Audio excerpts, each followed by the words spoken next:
아멘. 네, 할렐루야. 오늘 제목은 유교를 지키자. 사사기 우리 2장 10절 말씀인데요. 이 구절이 전체 사사기서 40장까지의 배경이고요. 그리고 사사시대의 배경이기도 합니다. 굉장히 중요한데요. 우리 함께 같이 다 꺼주세요. 요 조명도 꺼줄래요? 예, 우리 함께 성경 봉독하겠습니다. 그 세대의 사람도 다 그 열조에게로 돌아갔고 그 후에 일어난 다른 세대는 여호와를 알지 못하며 여호와께서 이스라엘을 위하여 행하신 일도 알지 못하였더라. 아멘. 자, 그전 세대, 우리 세대가 다 지나가고 다음 세대가 일어나는데 다음 세대라고 말하지 않습니다. 안타깝게도 다른 세대라고 말을 합니다. 요즘 신조어로서 신인류라는 말을 쓰는 것 아시죠? 신인류라고 말합니다. MZ세대라고 말하기도 하고요. 근데 사사시대의 배경이 바로 그래요. 이 세대가 어떤 세대인가 알지 못하는 세대. 뭘 알지 못하는가? 두 가지를 알지 못해요. 하나님을 알지 못해요. 그리고 하나님께서 출애굽시키고 광야 40년 동안 지키시고 또 정복 전쟁을 7년 동안 할 때에 하나님이 어떻게 보호하시고 도와주시고 승리케 하셨는지 알지 못하는 실인류. 다음 세대는 희망이 있지만은 다른 세대는요, 사사시대를 그냥 도래하는 근본적 원인이 되었어요. 자, 이들이 이렇게 되어진 근본 원인이 있습니다. 뭘까요? 오늘 설교의 주제이기도 하고 속주제입니다. 자, 우리는 먼저 유교를 아는데 유교의 영적 배경을 알아야 됩니다.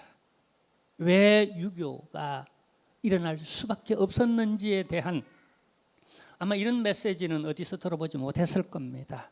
오늘 우리 함께 같이 유교 73주년 기념주일을 맞이하여서 우리 함께 똑똑히 정신 차리고 한번 다 같이 그렇게 말씀 붙잡고 듣고 그 다음에 함께 기도할 수 있는 그런 시간이 되어져서 다시는 6.25와 같은 민족 상쟁의 이런 슬픈 비극적 역사는 일어나지 않기를 바랍니다. 예, 제가 배경 설명하는데요.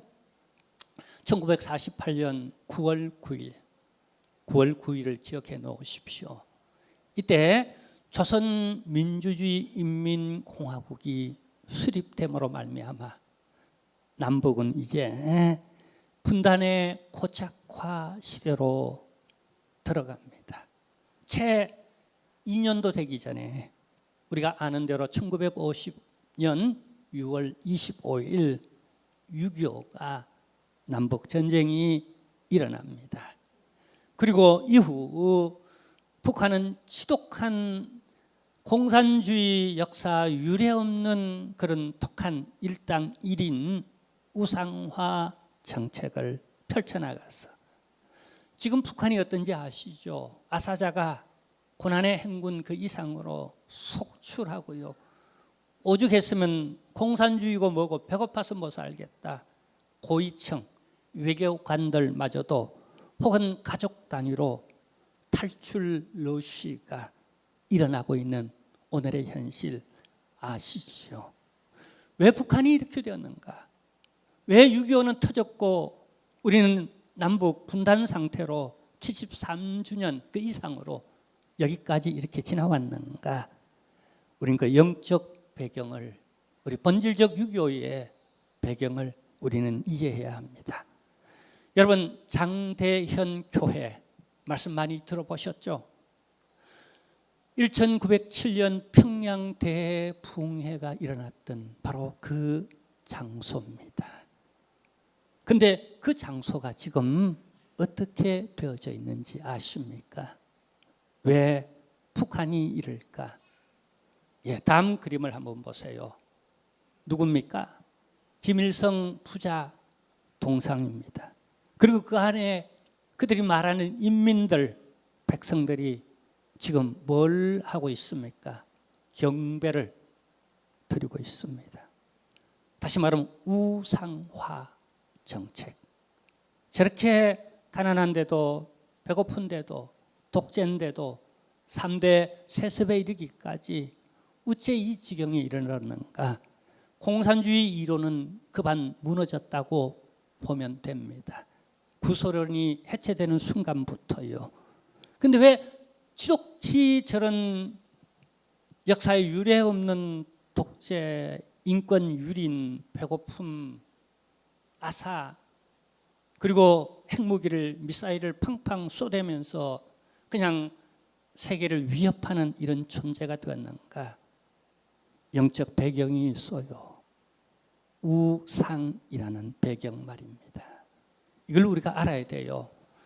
여러분, 열왕기상 9장 6절 7절인데요.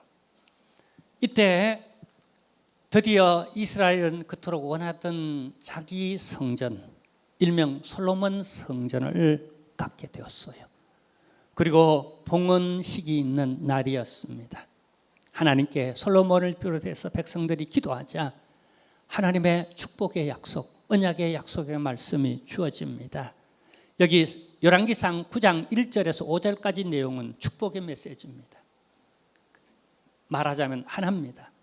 내가 이 교회, 너희가 봉헌하는 이 교회당을 내가 받아줄게. 근데 내가 그래서 축복할게.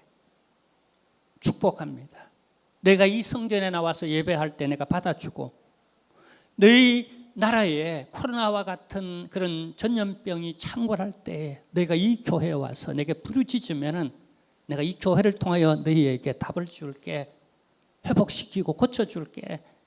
그리고 나라에 전쟁이 일어났을 때 너희가 내게 나와 기도하면 내가 그 전쟁을 막아주거나 승리하도록 내가 만들어줄게. 그리고 너희를 번성하도록 축복할게 라고 하는 약속을 해줍니다. 근데 이 약속은 언약, 계약적이었어요. 조건이 있었어요. 그 조건의 내용이 이렇습니다. 6절, 7절 내용인데 요약하면 이렇습니다.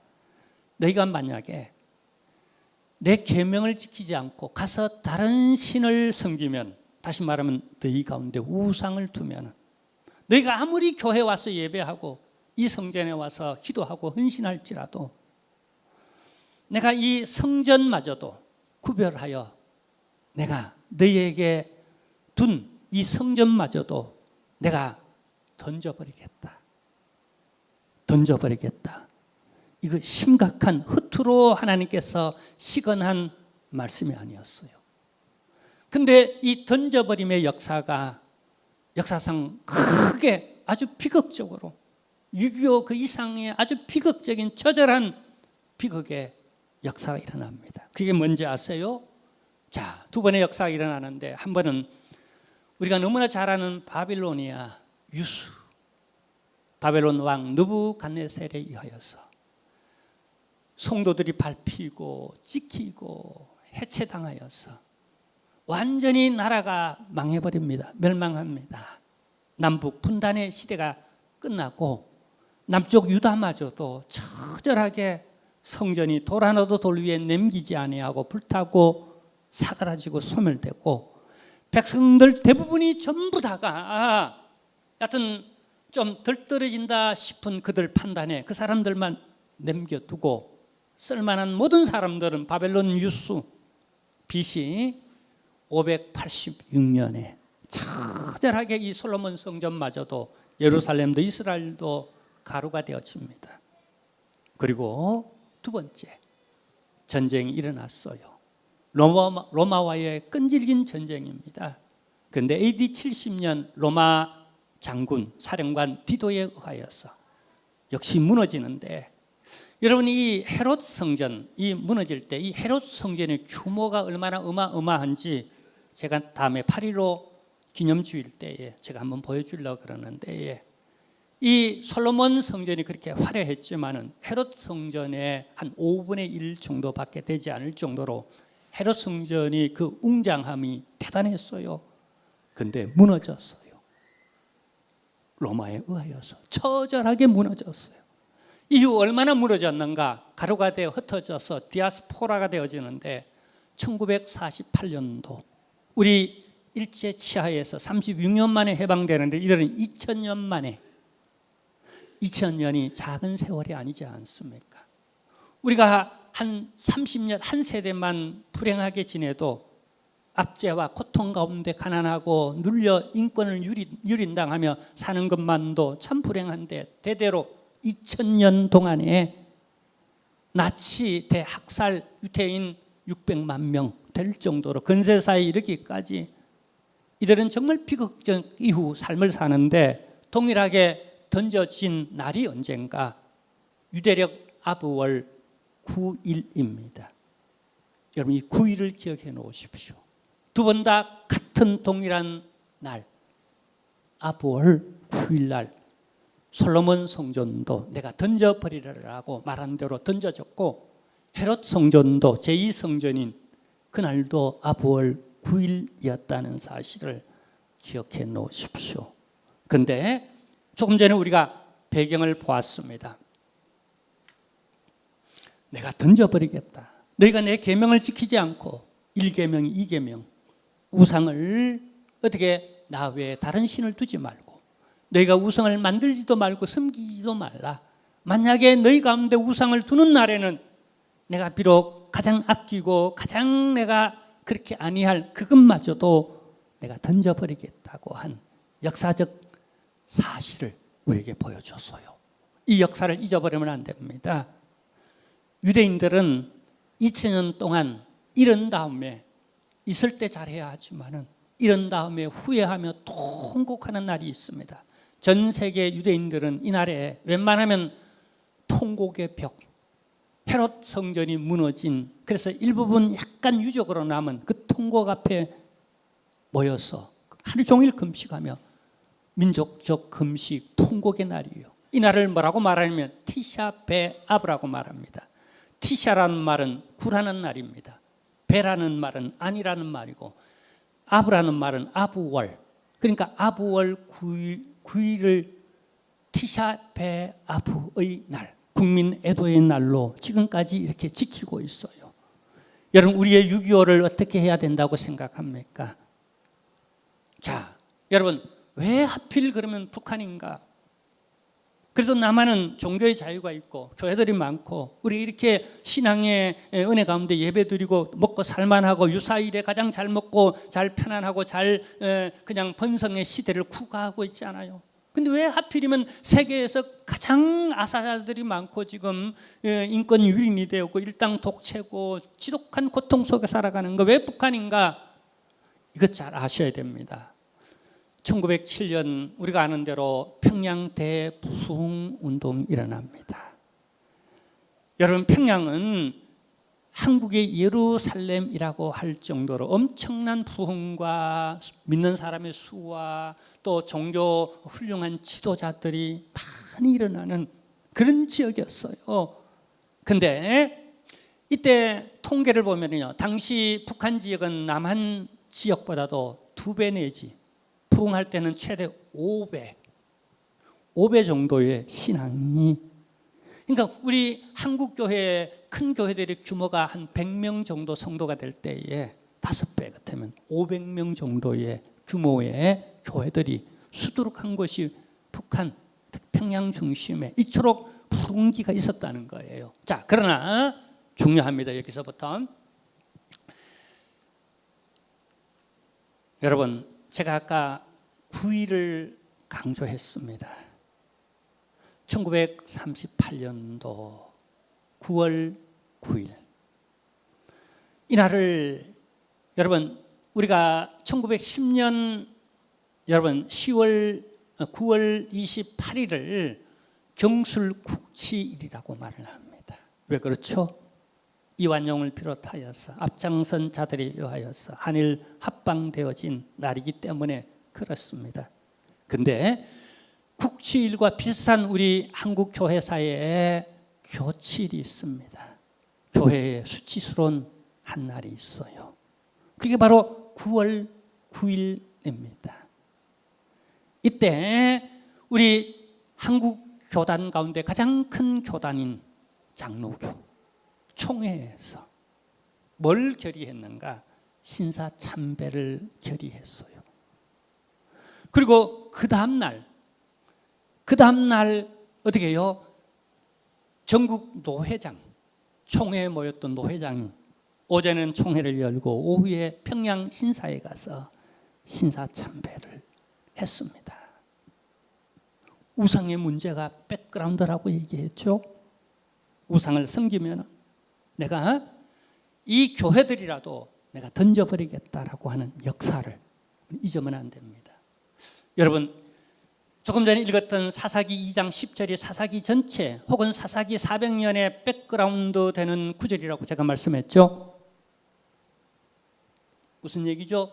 그 세대의 사람들이 다른 세대가 나타났는데 하나님도 모르고 하나님이 그동안 정복 전쟁, 수많은 전쟁이 있었는데 사사시대는 계속 또 전쟁입니다. 400년 동안 전쟁의 시대예요. 근데요, 어떻게 되었죠? 그럼 우리의 6.25의 영적 배경은 어디서 찾아야 하죠? 하나님이 정복 전쟁을 하면서 딱 하나 조건을 겁니다. 네가 절대로 가난한 사람들처럼 우상 숭배하면 안 된다라고 하는, 요약하면 그 딱 하나였어요.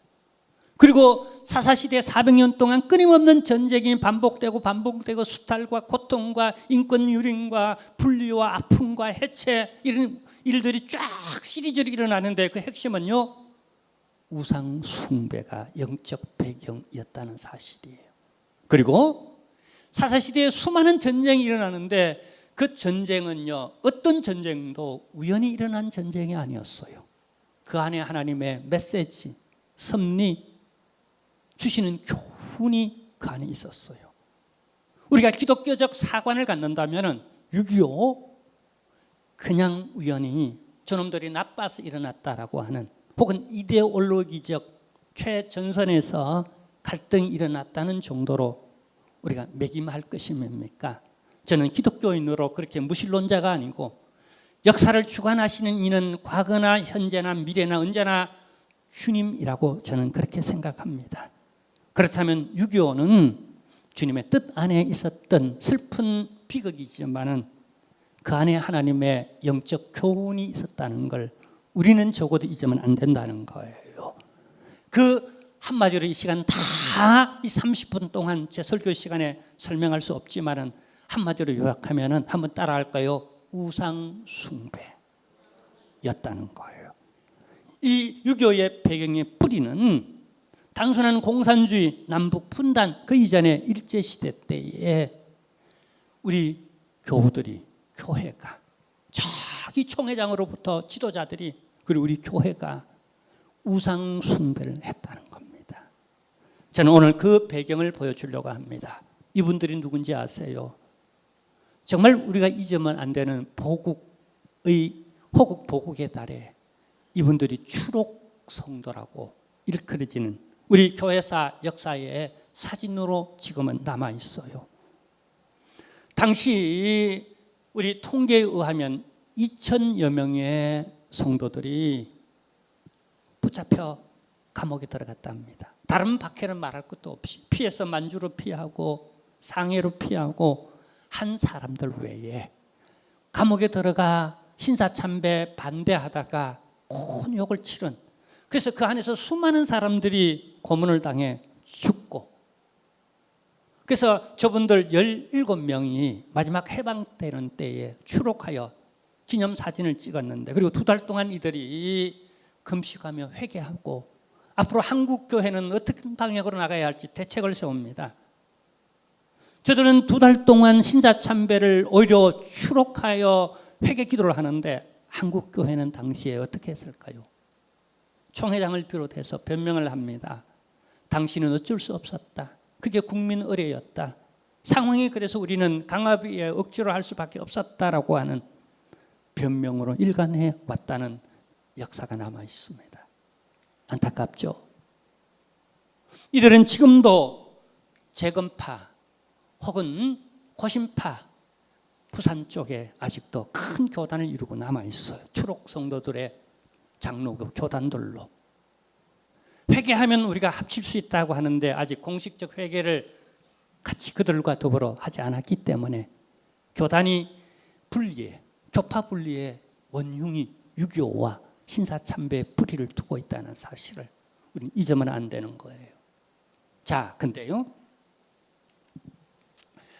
그러면 신사가 뭔지 우리 한번 잠깐 소개하겠습니다. 더 자세히는 8.15 해방주일 날에 제가 더 자세히 본격적으로 이제 우리 해방되기 전에 우리 일제시대를 어떻게 보냈는지, 교회가 어떻게 보냈는지, 앞으로 교회는 어떤 방향으로 나가는지 설명하고요. 우리 잠깐 소개하면 이렇습니다. 함께 읽으면, 일본은 어떤 나라라고요?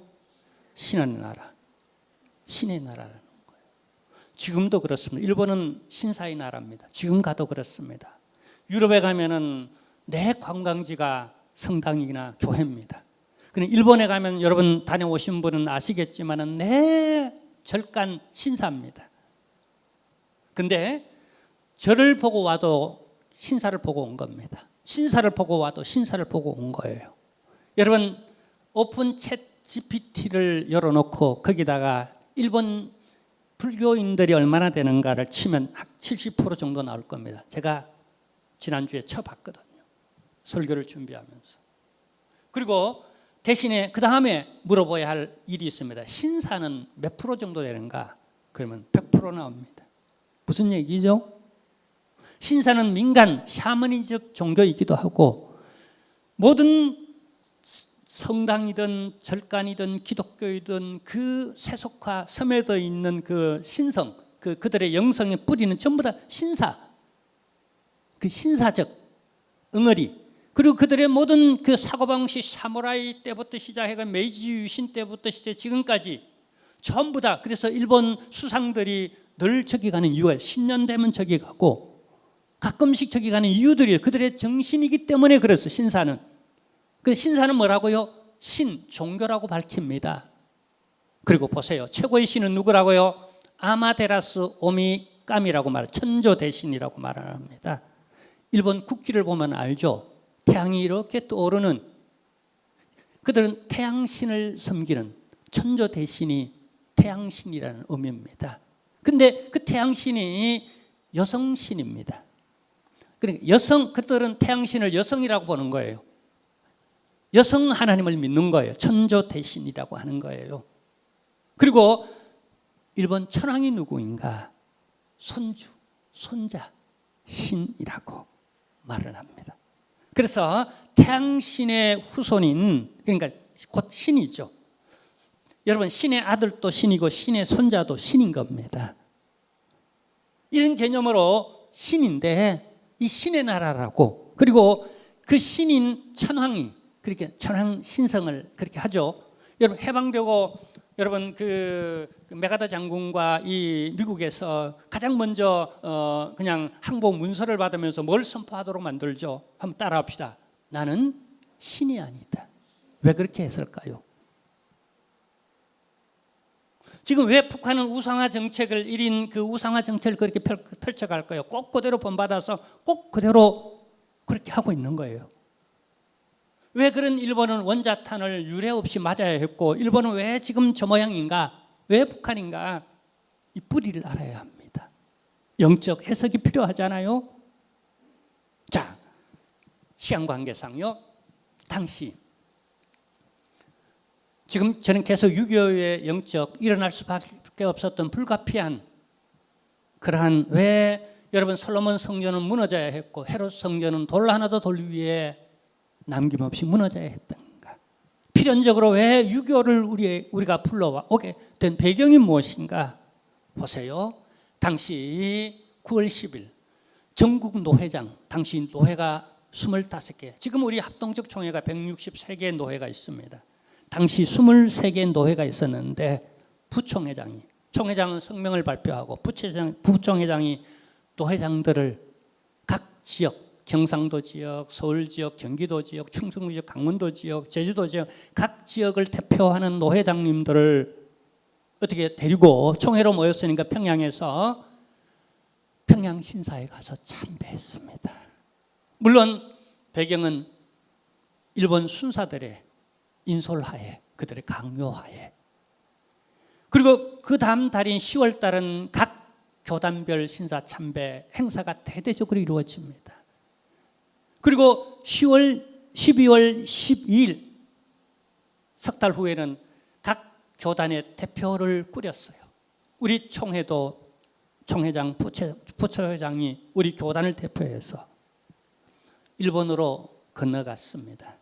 그리고는 그 유명한 이세 신궁, 가시하라 신궁, 주요 야스쿠니 신사, 메이지 신사, 오사카 등등 이 5개 주요 신사에 가서 우상 숭배, 신사 참배를 하고 돌아왔습니다. 이게 여러분 작은 일입니까? 그리고요, 이어서 여러분 한번 법을 만들어 놓고 그게 원칙이다라고 하니까 따를 수밖에 없는 교회들의 현실, 법으로 만들어 놓고 준법 정신을 이건 해야 된다라고 할 때는 당시 법이 있는 것하고 없는 것하고는 달라요. 제가 이걸 쭉 연구하면서 언제 가장 실감 있게 제가 피부로 느꼈느냐 하면 코로나 기간이었습니다. 법으로 예배를 못 드린다 하니까, 예배 드리면 벌금을 낸다 그러니까 다룰 수밖에 없잖아요. 일본 신인, 일본 천황이 더군다나 칼을 대고 뭐 벌금 300만 원, 우리 개인적으로 10만 원, 그건 말도 할 것 없이 교회를 폐쇄시킨다는데 이렇게 배도하지 않을 수가 있겠습니까? 이때 이들은 여러분 보세요. 1919년 3.1 운동이 일어나기 이전과 일어난 이후에 일본이 한국에 대한 식민 정책이 엄청 변화가 일어나요. 이전까지는 무단 정치로서 총칼을 들이대고 안 하면 죽인다고 그렇게 했어요. 근데 당시 세계적인 어떤 그러한 이렇게 배경도 있었지만은, 근데 그들이 영국이나 미국이나 혹은 스페인들이 어떻게 저렇게 오랫동안 식민지를 지배하며 가는가 보니까 이들이 문화정책을 폈거든요.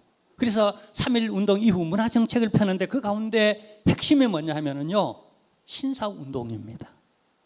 왜냐하면 이들이 메이지 유신을 통해서 천황을 신으로 모시고 천황 중심의 강력한 1인 독재 정치, 지금 북한이 그러고 있죠. 그래서 무력을 확 동원해서 이들이 그동안은 어떻게 해요? 그 미국에 의해서 통상 압력을 받고 어쩔 수 없어 그 에도 막부 시대에 그렇게 점령당하고 그렇게 통상의 문을 열고, 그전에는요 대원군 이상으로 기독교를 박해하고 세국 정책을 폈는데 강압에 의하여서 이들이 통상의 문을 열지 않을 수가 없었어요. 근데 그들이 연구하기를 어쩌면 저들이 서구 유럽과 미국은 강성한 나라가 되었는가, 그 정신이 뭔가 보니까 기독교 정신이에요.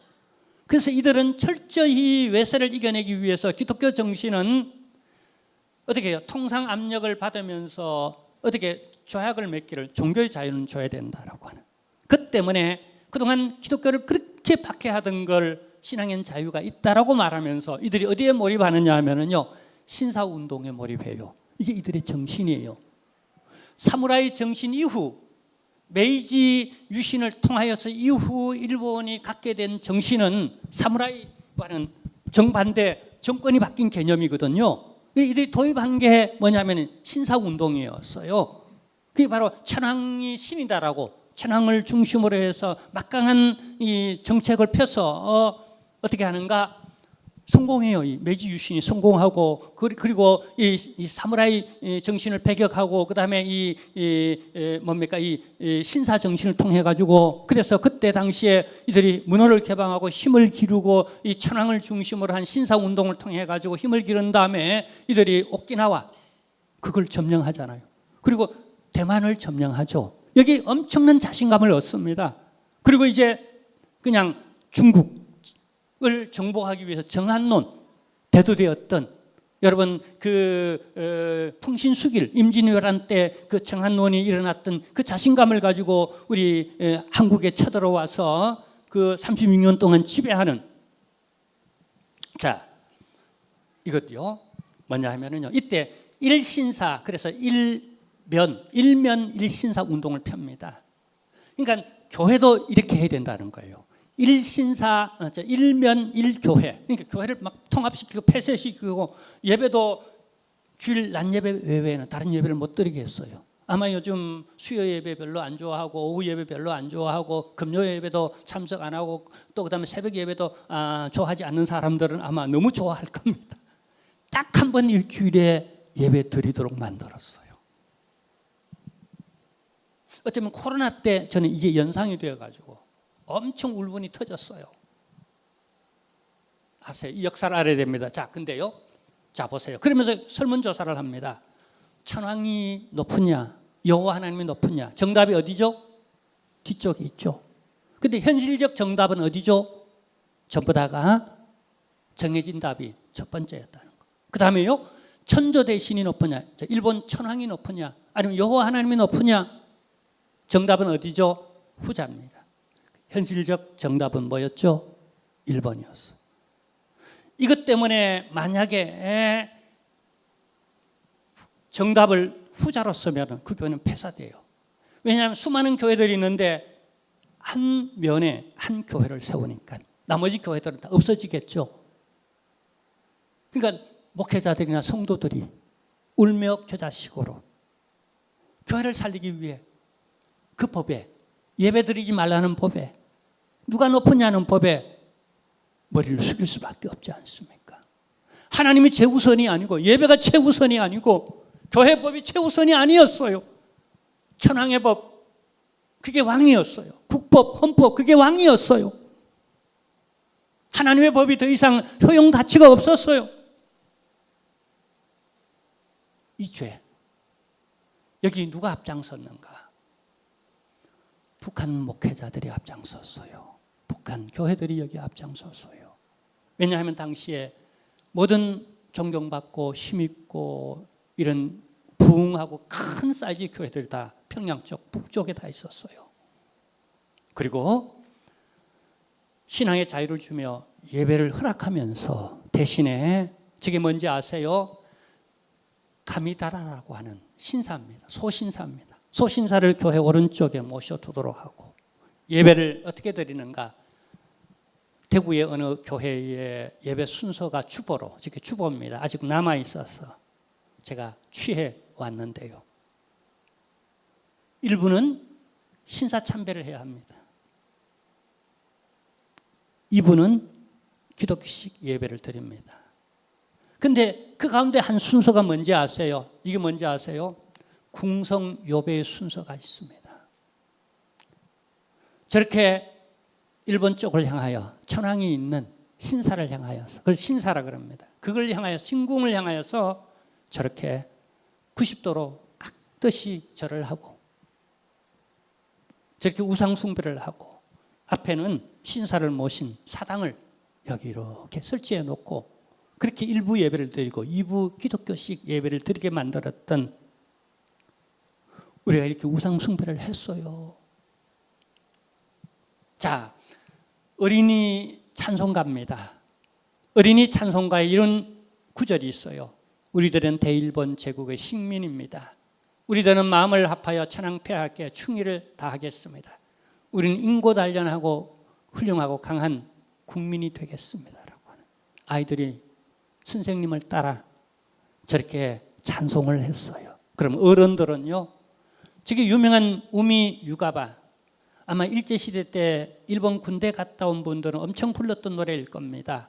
군가입니다. 바다로 나간다면 나의 시체는 바다에 띄우고 산에 나간다면 초원에 버린다. 천황의 곁에서 죽어도 뒤돌아보는 일은 없으리라. 감히 가제 특공대 아십니까?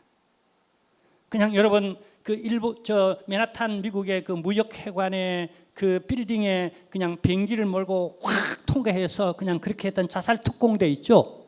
그거예요. 이들이 이 노래를 부르며 군가입니다. 근데 이걸 찬송가로 우리 어른 예배, 2부 예배 때에 찬송가로 불렀다는 사실, 그렇게 부르게 만들었다는 사실, 하나님을 찬송해야 할 자리에 일본 천황을 찬송하고 하나님께 경배해야 할 것을 천황에게 경배를 먼저 하고 2부 순서로 우리의 예배를 드릴 수밖에 없었던 슬픈 역사. 우리가 단순히 일본을 욕하고 피해를 입었다고만 말하지 말고 우리가 그때 하나님 앞에 정직했는가, 성실했는가, 우리 자신을 돌아볼 수 있는 기회도, 그 백그라운드 배경도 우리는 알아야 된다는 사실. 그것이 없었던 상황 속에 6.25가, 전쟁은 그냥 일어나는 게 아니에요. 사사기를 적어도 공부해보면 자그마한 전쟁 하나조차도 절대로 그냥 일어난 일이 아니었다는 걸 우리가 생각한다면 우리가 생각할 점들이 참 많습니다. 신앙의 왜곡들이 일어납니다. 어떻게 일어나나요? 전투적 찬송이나 민족적 의식을 고취하는 찬송의 내용은 다 까맣게 색칠하거나 부분 색칠하거나 해서 부르도록 만들었고요. 그 다음에 여러분, 복음서회, 사복음서회의 일제시대에는 우리가 성경을 가질 수 없었고 또 설교할 수도 없었던 그런 역사가 있습니다. 우리가 왜 이랬어야 되나요? 이게 맞나요? 이게 준법 정신이나요? 그리고요, 신앙 고백, 전능하사 천지를 만드신 하나님 아버지를 내가 믿사오며, 이게 우리가 자유롭게 할 수 있다는 것에, 내가 믿음으로 할 수 있다는 것에 힘주어 우리는 고백해야 됩니다. 이렇게 할 수 없었어요. 왜냐하면 천조 대신이, 천왕이 천지를 창조하신 하나님인데, 하나님 여호와보다 더 높으냐고 교회에서 이미 설문조사를 해서 교회 생존 위기를 피했는데, 폐쇄되지 않고 일면의 한 교회로 존재하는데 이렇게 따를 수밖에 없어요. 한 번 무너지니까, 법적으로 이렇게 만들어 놓으니까 그 법에 순종할 수밖에 없었던, 그리고 위에서 총회에서부터 그렇게 결의를 했기 때문에 오히려 그 결의에 동참하지 않았던 주기철 목사님 같은 경우 평양노회에서 제명당하고 면직당해서 목사도 아니었습니다. 최근 몇 년 전에 복권시켜드렸어요. 주기철 목사님은. 그것 아세요? 우리 역사가. 그리고 사택에서 주기철 목사님 감옥에 가 있을 때 당신은 면직당했으니까 노회에서 목사들이 와서 쫓아냈다는 거. 보따리 사도로 노모가, 이 우리 아들은 지금 신앙을 위해서 감옥에 들어가 있는데, 그리고 우리 이 아이들 쫄망쫄망 아이들대로 우리가 어디로 가라고 이 엄동사를 우리를 쫓아내느냐. 그래도 당신이 있을 자격이, 이게 법이니까 법대로 하겠다고 쫓아냈던 사실. 그리고 회복시켜주지 않았다는 사실. 여러분, 이건 시간관성 넘어가. 앞으로 그러면 우리는 어떻게 해야 되는가? 한 10분 동안 남았는데요. 앞으로가 중요하죠. 우리가 어떻게 해야 되는가? 자, 여기 철저한 교육이 필요합니다. 사사시대가 400년 동안의 역사적 그냥 암울한 그 전쟁의 연결의 고리를 끊지 못했던 것은 뭐죠? 다른 세대가 일어났어요. 이 다른 세대는 뭘 몰라요? 요하도 모르고 하나님이 행하신 일들도, 그들을 도와서 정복전쟁의 승리, 수많은 전투, 7년 동안의 수많은 전투에 승리하게 만들고, 또 그동안 여호수아 시대에 지나오면서 사사시대에 이르기까지 수많은, 사사시대는 전쟁사이기도 한데 우리 철저한 전쟁을 모르는 세대, 대부분 이제 MZ세대가 되어지고 전쟁에 참여해보지 못한, 어제 제가 우리 남성 성도님들과 트레킹하면서 제가 우리 장로님 한 분에게 물어보니까 전쟁이 기억나니까 전쟁이 기억 안 나는데, 그때 두 돌이 못 지났대. 한 돌 지나고 몇 개월이 지난 때에 전쟁, 6.25 전쟁이 일어났대요. 지금 73주년입니다. 철저한 우리 내적 교육이 필요하고, 또 우리 다른 세대가 되지 않도록, 다음 세대가 되는 건 희망이 있어요. 다른 세대가 되지 않도록 우리가 대를 이은 교훈과 말씀과 하나님과 하나님이 우리에게 어떻게 일제시대 때 해방시켜 줬는지, 우리 힘이 아니잖아요. 그리고 어떻게 6.25를 우리가 이기는 또 우리 힘이 아니었죠. 자, 그 다음에요, 교회 회개운동과 통곡과 그 다음에요, 정화운동. 배경이 뭐라고요? 한마디로 말하면 여러 배경이 있지만 가장 본질적 영적 배경은 우상숭배에 있었다는 사실. 사사시대는 적어도 그랬어요. 그리고 평양에 왜 이북이, 북한이 하필이면 신사참배를 주도했던, 한국의 예루살렘에서 신사참배를 주도하는 그런 지역으로 바뀌었어요. 그래도 남쪽은 많이 반발했어요. 그래서 지금도 고신척 교단이나 그 다음에 또 개혁 재건파 교단은 저 부산 쪽 중심으로 다 남아 있어요. 그럼 좀 이상하지 않습니까? 나가요. 야드 베심이라고 하는 유물관이 있습니다. 예루살렘, 이스라엘에 있어요. 근데 거기 유태인 600만 명이 그냥 홀로코스트 그 역사를 쫙 전시해 놨는데 실감나게 해놨어요. 그리고 아파요. 여러분 예루살렘에 가면 거기도 한번 꼭 가볼 만한 곳이에요. 근데 그 입구에 교문이 하나 써져 있는데 저는 저 글귀가 굉장히 인상적이에요. 한번 같이 읽어볼까요? 망각은 다시 역사는 반복된다 그러잖아요. 그 역사를 반복시킨다는, 우리 잊어버리면, 망각하면. 근데 기억은 기념하고 가르치고 가슴에 새기고 교훈을 받으면은 구원이 된다. 6.25와 같은 전쟁 속에서도, 일제시대와 같은 이런 일들이 역학관계에서 우리가 낀 그런 지정학적 그런 자리에서 우리는 일제시대를 잊으면 안 되고요.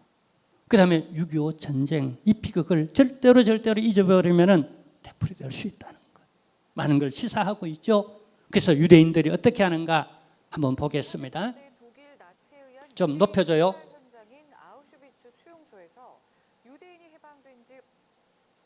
소리를 좀 높여줘요. 2차 대전 때 독일 나치에 의한 유대인 학살 현장인 아우슈비츠 수용소에서 유대인이 해방된 지 올해로 75주년을 맞았습니다.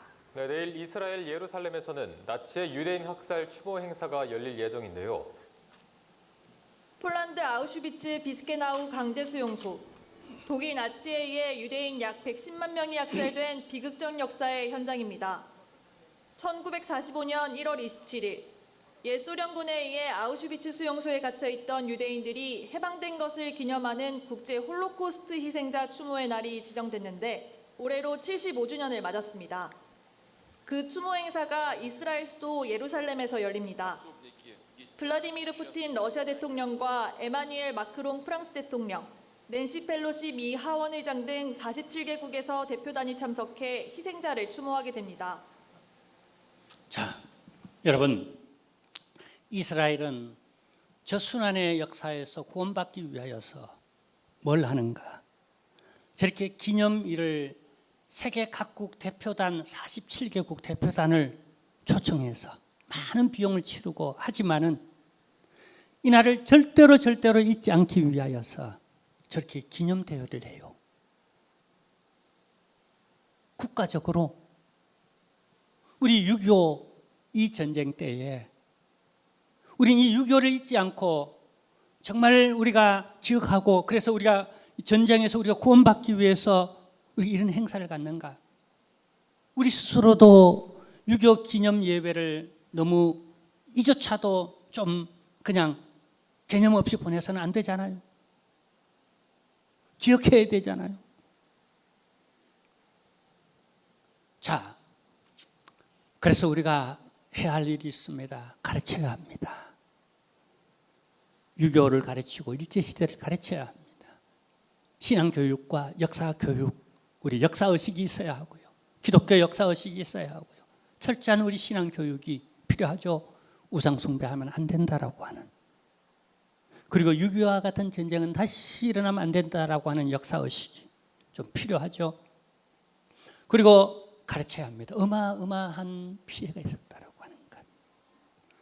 여러분, 당시 한국군, 중공군, 미군, 북한군, 유엔군 할 것 없이 우리 민간인만 해도 150만 명이 전사했다는 것, 죽었다는 것. 아십니까? 150만 명, 오늘 시대의 인구 비례에서 150만 명, 당시 어마어마한 숫자예요. 민간인만도 이렇다니까요. 그리고 국토의 80%, 그야말로 그때 우리 이 나라를 비교한 그런 해외에서 그 역사를 보면 잿더미라 그럽니다. 그래서 한강의 기적이라고 말해요. 그러니까 우리나라를 비교하면 잿더미 위에, 거름터 위에 장미꽃이 피었다고 말을 합니다. 이것 우리 알아야 돼요. 가르쳐야 돼요. 그리고 그래서 우리 다음 세대가 다른 세대가 되지 않도록 우리 세대와 같은 그 우리 세대를 이어가는 다음 세대가 되도록 영적으로, 신앙적으로 우리는 가르쳐야 되고, 그리고 기념해야 돼요. 의미 있게 정말로 기념해야 돼요. 이어서 우리 이런 비극들 아마 6.25 때 피난해 본 분들은 실감 날 겁니다.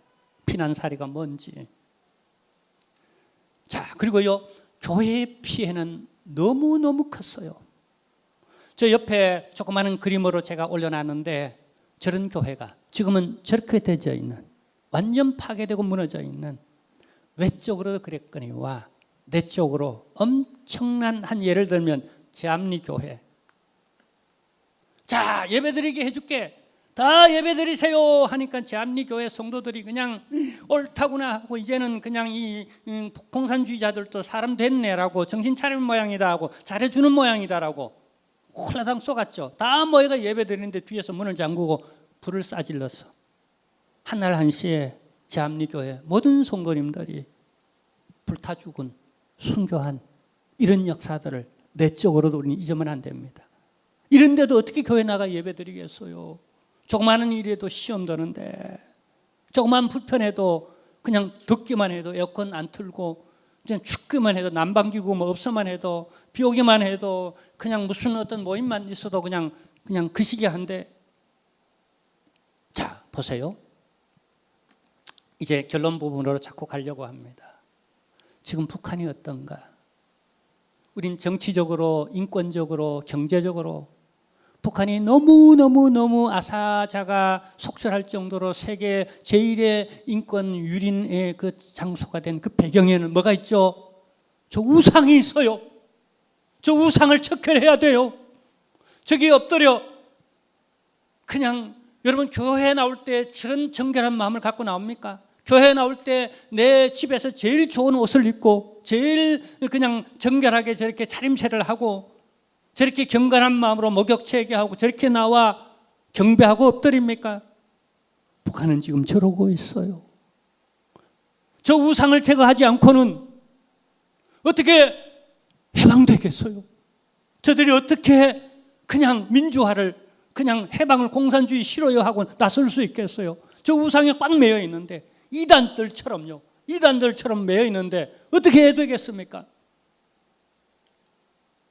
그리고 우리가 또 하나 해야 할 일은 우리를 도와줬던 우리의 이웃들, 우리 힘으로 해방되지 않았잖아요. 우리 힘으로 6.25 때 부산 대구만 남았는데 낙동강 전선에서 누가 방어를 해줬나요?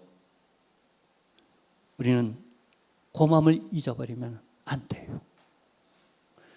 다행인 것은 얼마 전에 우리 기독교 단체에서 17년째 저런 보국 행사, 6.25 참전 용사들, 해외 참전 용사들을 모셔다가 재워드리고 여행시켜드리고 또 기념 전쟁 기념관에 또 보이기도 하고 또 선물도 드리고 17년째 하고 있습니다. 금년 17년째 하고 있는데 73주년을 맞이하여서요, 잊으면 안 되죠. 그리고요, 여러분, 이게 뭐냐면요, 완전히 쫄딱 망했다가 바벨론 가잖아요. 바벨론으로 끌려가죠. 다니엘이 바벨론에서. 우리가 알죠. 하루 3번씩 어느 쪽을 향하여 기도를 해도 합니까? 교회가 있는 예루살렘 쪽으로 하루 3번씩 기도합니다. 근데 그렇게 나라와 민족의 회복을 놓고 교회의 회복을 놓고 기도하다가 그냥 우상 숭배를 그냥 회개하면서 기도하다가 예레미야서를 읽다가 뭘 발견하느냐 하면은요, 그 예레미야서를 읽다가 하나님이 70년 만에 다시 회복시켜 주겠다는 약속의 말씀을 붙잡습니다. 이 약속의 말씀을 붙잡고 이 다니엘이 어떻게 하느냐 하면 오늘 우리가 어떻게 해야 할지를 해답을 얻는 거예요. 힌트를 얻는 거예요.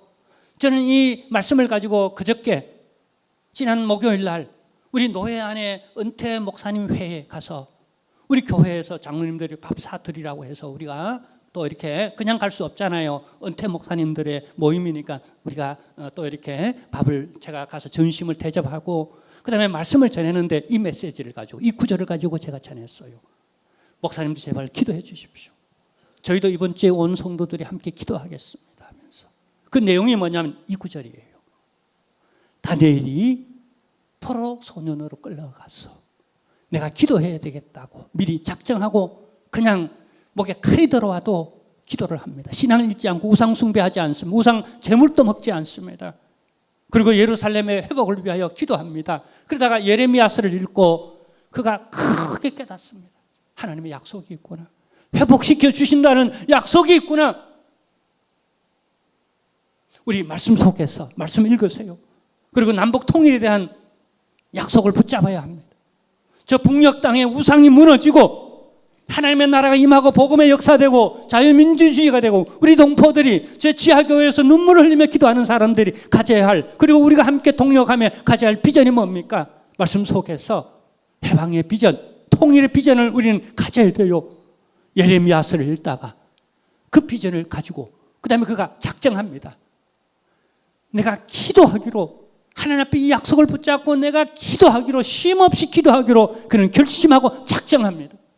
저는 그래서 우리 노예 안의 어르신들인 은퇴 목사님들 앞에서 함께 작정하자고 했습니다. 우리 오늘 이 자리에서 한번 같이 작정했으면 좋겠어요. 근데 여러분, 그 기도의 내용이 뭐냐면 19절 있죠. 2장 9장 19절. 이게 유명한 구절이에요. 세계교회에서 한국 그 기독교의 부흥의 성장 비결을 어디에 두고 있느냐 하면 기도에 두는데, 그냥 코리안, 이제는 대명사처럼 고유명사처럼 코리안 프레이어 하면 뭐냐 하면은요, 이들이 다 같이 한국말로 이렇게 합니다. 주여 주여 주여 삼창하고 나서 그 다음에 미국 사람들은 미국 연합기도회 하면 미국식으로 기도하고, 필리핀 사람은 필리핀어로 기도하고, 중국 사람은 중국 기도로 하고, 일본 사람은 일본식으로 그렇게 기도하고, 영국 사람은 영국식으로 그렇게 기도하는데 초반은 다 똑같습니다. 코리안식으로 한번 기도하자 그러면 전부 다 주여 주여 주여 삼창합니다. 이 삼창의 내용이 바로 여기 19절에서 나왔어요. 19절이 뭐요? 제가 빨간 글씨로 칠을 해놨죠. 주여 주여 3번 합니다. 근데 그 3번의 첫 번째가 뭐냐 하면은요, 이랬습니다. 주여 들었소서. 들어서 이 민족을 들으소서.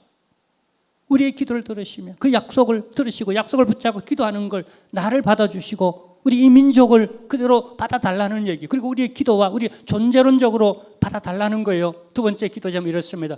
용서해달라는 겁니다. 우리가 범죄했습니다라고.